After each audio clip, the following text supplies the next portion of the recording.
Hello everyone, it's your girl Asia from Romance Fangirl channel. Welcome back to my channel. We are back here today with another Degrassi episode, deep dive. Episodes we're going to be doing today are from season 11, episodes 1 and 2, which are Boom Boom Pow Pow. These are part 1 and part 2 episodes, and then we're going to be doing episode 5, which is called Etiquette or some shit like that. Something, I can't really pronounce it because it's some type of word, and I can't really pronounce it, y'all.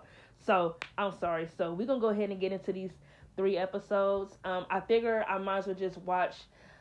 I watched episodes 1 and 2, and then I watched episode 5 because it has something to do with those episodes. Like, it's kind of in a way picking up where I guess you could say part 2 left off. In a way, it has something to do with the gang and shit like that. So go ahead and jump right into this. So first of all, I just want to say this: season 11 has one of the greatest like premieres ever.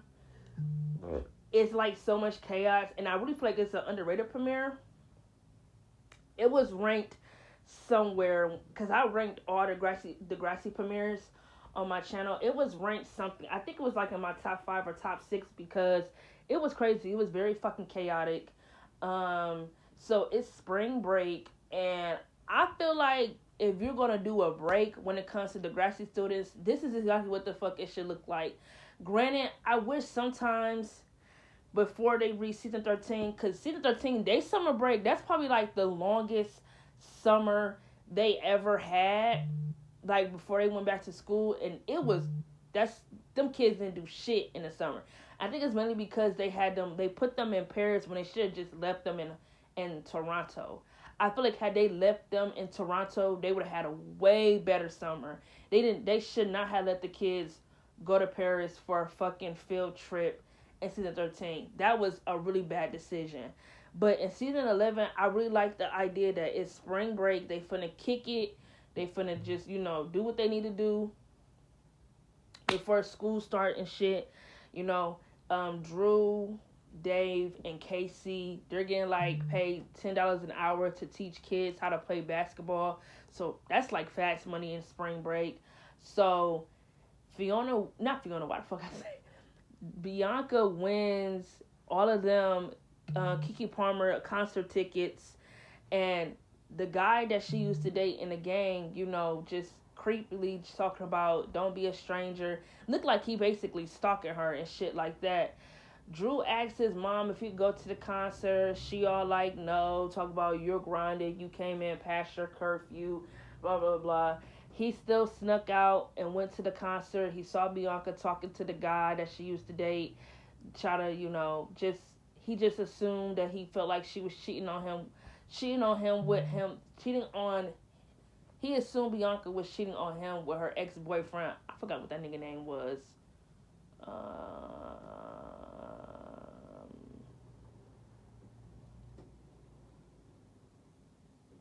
I forgot his name. I really did. I'm gonna just say ex gang member boyfriend. Her ex gang member boyfriend, because I forgot his name that quick. I forgot his name. He assumed that she was cheating on him with her ex boyfriend. Um, he tell Drew went to Casey and was like, he caught Bianca with her ex boyfriend. Casey was basically telling Drew that not everybody comes from like the good side of town. People come from the bad side of the tracks. And then Drew said he think that Bianca might be in trouble. Bianca is sitting like on the steps outside of the concert. She crying, deleting photos of her and Drew. Her ex boyfriend show up talking about um, don't be a stranger. Talk about you trying to get away from me. And she said she got to get home because she got a curfew. And he talked about we both know that's not true. She run off. He chased behind her and he pinned her against the wall and was like, "Don't worry, I'm not gonna force you to do nothing you haven't done before." They skip to the next scene, and basically he's trying to sexually assault her. Drew show up being that top tier boyfriend that he is, fighting for his woman, fighting for his shawty, period. Bianca picked that motherfucking brick up, hit that nigga over his head, and Vince come running down the alleyway, chasing after him. She dropped her engraved bracelet that Drew gave her. Like, this premiere was so fucking good. Talk about chaos, top notch, right? Drew apologized to Bianca for like basically doubting her, and she said that it was okay because he fought for her as So the next day when they show up at the school, Drew mom dropping him off, being annoying as fuck. They look in the paper and saw that her ex-boyfriend, when he was going to the hospital, they announced him dead when he went to the hospital. So Drew is telling Bianca that they should go to the police station and tell the police what happened, but she said she don't think it's a good idea because they're already saying it's a murder, right? And he's telling her it's self-defense, right? Because her ex-boyfriend tried to rape her. He basically, it's self-defense no matter how you look at it. That's exactly what it is. Her ex-boyfriend tried to sexually assault her. Drew showed up and saved her, and she hit the nigga over the head with a brick. What was she supposed to do? This nigga was trying to take advantage of her. Drew saved her.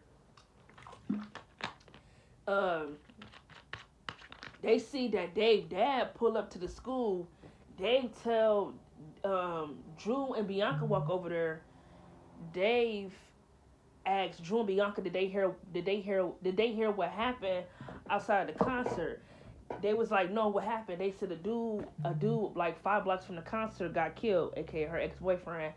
And he said probably got to do with some gang or some type of shit like that.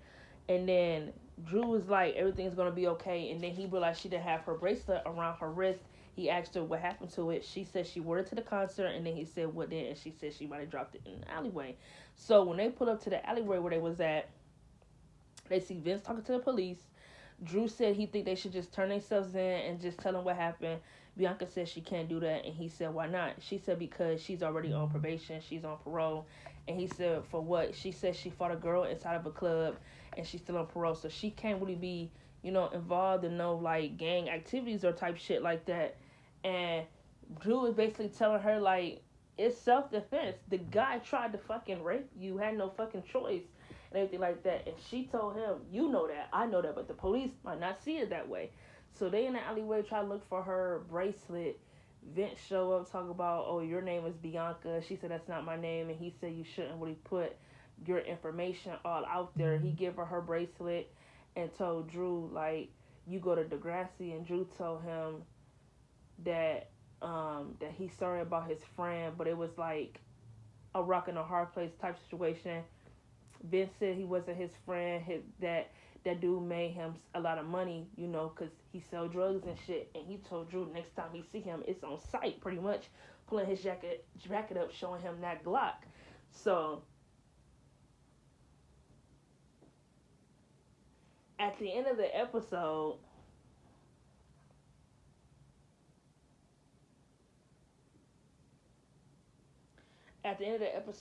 Drew, is telling Bianca that everything's gonna be okay. He finna tell Dave's dad what really happened in the alleyway. He walk up to Dave's dad and tell him that the dude in the alleyway, that, he hit him over the head with the brick because he tried to rape Bianca. And that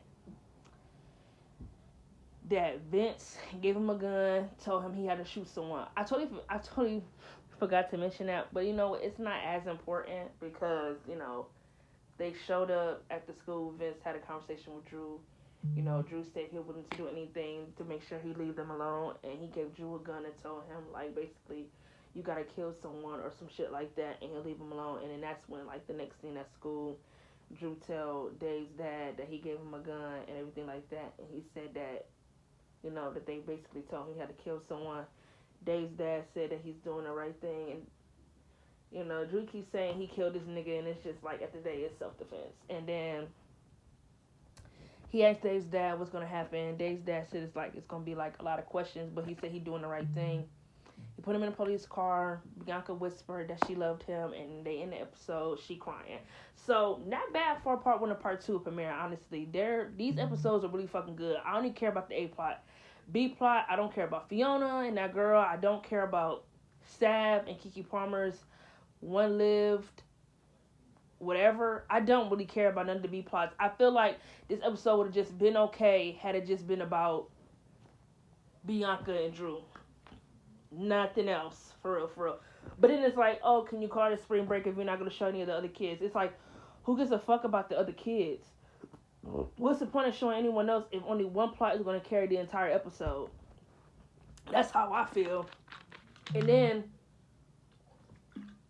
we get to episode 5, and pretty much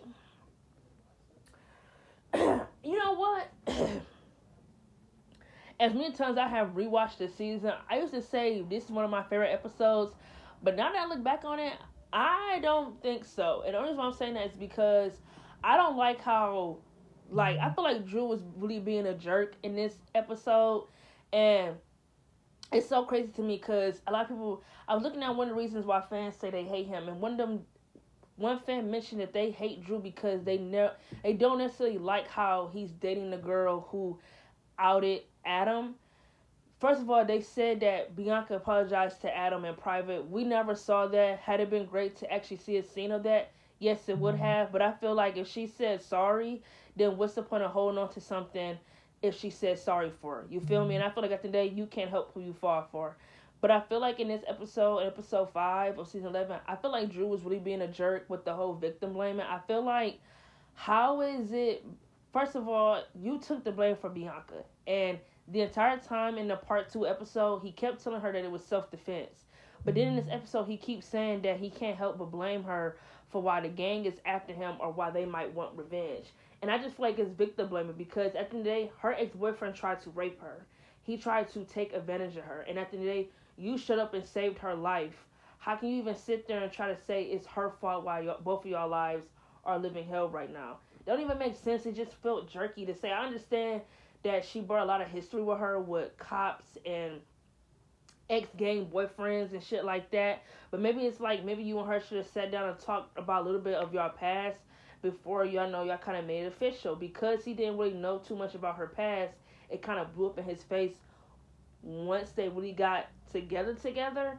But I feel like I was not a fan of the victim blaming this episode because that's what it felt like. Like, this whole episode, he kept saying things like, it's your fault why we're in this mess. I can't help but feel like I'm blaming you. And I don't see why she had felt like she needed to sleep with Vince for Drew to forgive her or for Vince to back off. Like, when I watched that scene where he, like, told her, like, he'll leave Drew alone if she basically sleep with him, it felt icky because it's like, number one, this is a grown-ass man.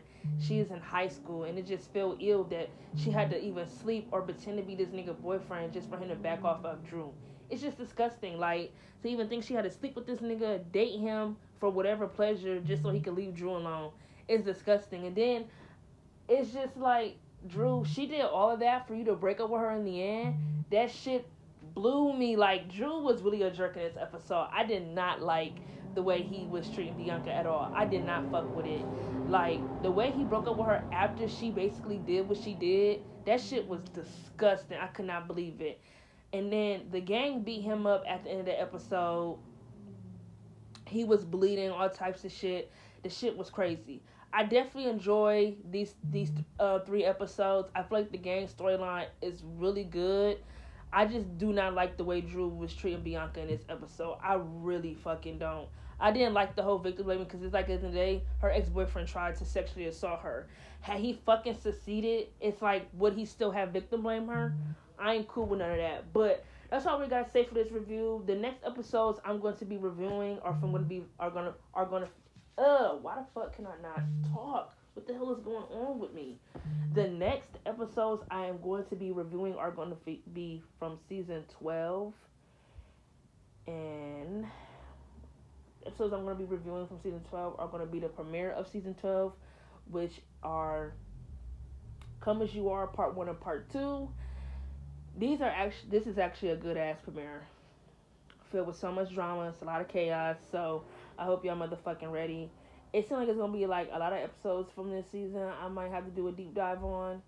Because I actually fuck with season 12. Season 12 didn't have a lot of bad episodes. But anyway, I'm gonna catch you guys in my next review. Holla at y'all later.